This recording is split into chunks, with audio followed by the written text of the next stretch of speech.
Is the brand new Netflix original from the hit Netflix this past Friday, which was August the 26th.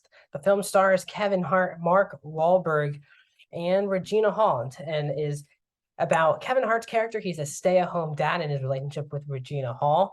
And finally, Regina Hall is at work and she needs a 1 week vacation. She wants to take the kids to herself as she doesn't really spend as much time. So he goes back to hang out with his best buddy, who's this party guy. Every birthday, they would do crazy party things. And I was with Mark Wahlberg. So for the next week, until the kids come back into town, Kevin Hart wants to go and have some me time with his best friend, played by Mark Wahlberg. The film is an hour and 41 minutes long and is rated R. Welcome back to a brand new movie review here on Max Talks Movies. We're talking Me Time on Netflix. If you're new to the channel, please subscribe, ring the bell. I do movie reviews, TV show reviews, a box office breakdown show every Monday. That'll be coming out as well today. And please like the video, guys. The thumbs up button. That's how you support this channel a lot. And also, please comment down below. First of all, if you've seen Me Time this past weekend, did you like it, not like it? Did it disappoint you? Did it surprise you? And if you have not seen it, tell me, are you going to wait for this? Or are you just going to not go and see it? I would love to hear your thoughts in the comment section down below. So Me Time, I was kind of mixed on heading in. I am definitely a fan of both the lead actors. While I think both of them have had some pretty rough career choices for movie-wise the past couple of years. And so I was kind of nervous about that, especially going on Netflix, but I just wish more comedies were being made. So I try to give each comedy with an open mind. And I like the two actors and also Regina Hall as well. So that for me was enough to kind of get into this movie. So let's get into my thoughts on this movie with my positives, my negatives, and my score.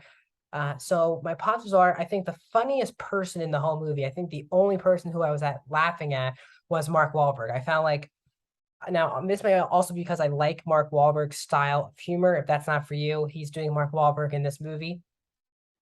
But it's also a very over the top performance, and it kind of brings the cartoonish aspect of the movie, which I think it just should have been going for the entire time. I don't, and I think Mark Wahlberg's here when he's on screen. I feel like that's what the movie should kind of be. It's kind of this stupid uh, friend road trip type movie, but it does it another way. But Wahlberg is definitely the funniest part of the whole movie. Now that doesn't say that he's hilarious, but I thought Mark Wahlberg for me was the strongest of the cast. I said the cast is just very watchable, even when Kevin Hart, who really is not on in this movie, and Regina Hall, they're and even though I like Regina Hall, there and she kind of gets wasted. These are very watchable actors. And I think the actual plot of it, of this dad, stay-at-home dad, he's with the kids 24/7, finally getting to do this week. That premise is actually really clever for a comedy movie, especially coming from a writer-director, John Hamburg, who directed Why Him back in 2016, as well as I Love You Man, and Along Came Polly, and he wrote Meet the Parents, Meet the Fockers. So he definitely has some comedic genes in him to write. So put some pretty good movies together comedically. And the premise itself is what gets you kind of into the movie because it actually makes sense and it is a stupid plot line for the movie to be based on.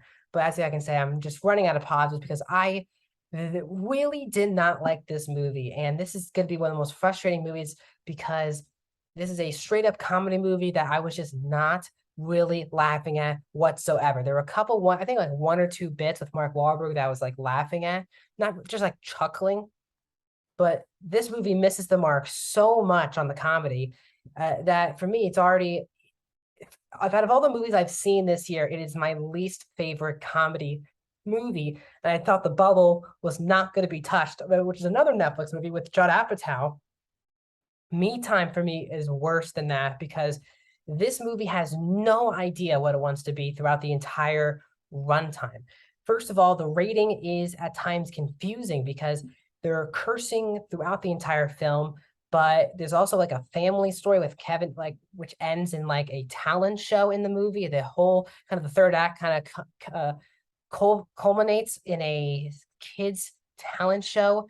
And I think the movie didn't know what market to go to. If this is a fun kids comedy movie, if it's a edgy adult comedy, because it's a mixture of both, and that mixture just never really works in movies to be a kid comedy and an edgy comedy because there's so much cursing. Mark Wahlberg's naked in a portion of the movie. and but then there's like kids stuff, and the movie can be super serious for portions of it. It's just like tonally, this is one of the worst tonally movies I've seen all year long from a tone point of view. It is just all over the place, which doesn't really help it at all. I found this is one of Kevin Hart's least best work in his one of his worst work. Even though I don't think he was awful in the movie, but he really did not hit the mark comedy wise. I just didn't find anything he did funny in the entire film.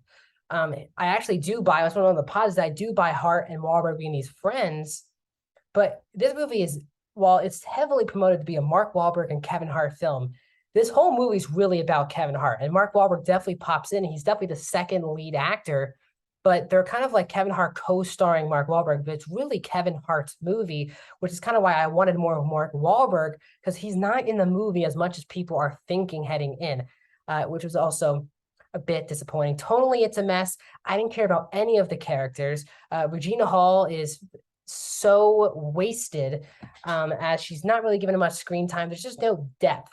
And it feels like, and it's just very predictable, you know, where the story is going. There's some of the worst CGI I've seen in a movie all year long. There's like a mountain lion that chases Kevin Hart in the movie. That looked like a video game, and then there's a scene, the opening scene looks like that could have been plucked in the Spy Kids with how bad the CGI looked. And I know, and Spy Kids came out in 2001 or two. So that telling you so? The CGI is kind of mind-boggling for how expensive this movie was. So overall, a really disappointing and just not a funny comedy movie on Netflix that was tonally a mess, a story that I didn't care about. And when your number one goal is to make you laugh, and I'm not laughing, I didn't really have a good time watching Me Time. So I like these two actors. I need them to do better stuff, especially Hart, who's just hasn't merely made that one great movie comedy-wise, I believe. And I think he's still hoping to get to that point. So I'm going to give Me Time a 1 out of 5 stars. I really am.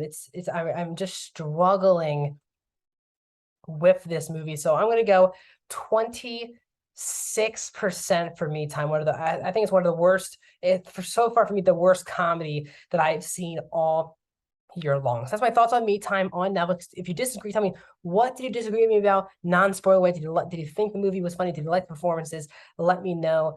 More videos, including today, if releasing at the very same time, is my box office breakdown show. That will be up as well. She-Hulk review every Thursday here on the channel, and more movie reviews as we get into September. So thanks for joining the channel, and I'll see you guys.